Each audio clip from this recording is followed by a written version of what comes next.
sen niat bakla hajingan lenti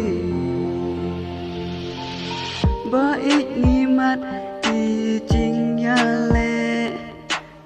kiding penkian yang nikika dajing it baskem ngakermen Shisin kasih injab yakin ya katong bani dan wat om kenrang den baik ngintur syafra wat lading pengyang babun kin kang dalile ngam kenrang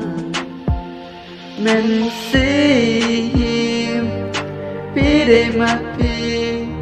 cùng nong ngan im klem mapi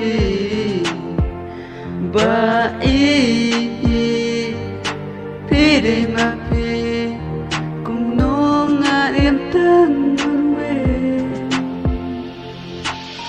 haka pertei ba ngan im marwe klem pi ba ngam long dan kamnya pi hajing im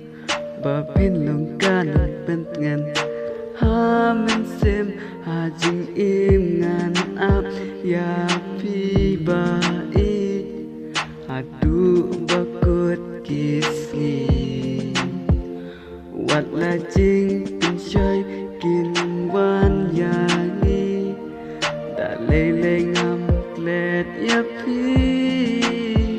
ya katong bangi dan wat am kenrang den baik ngintur syafran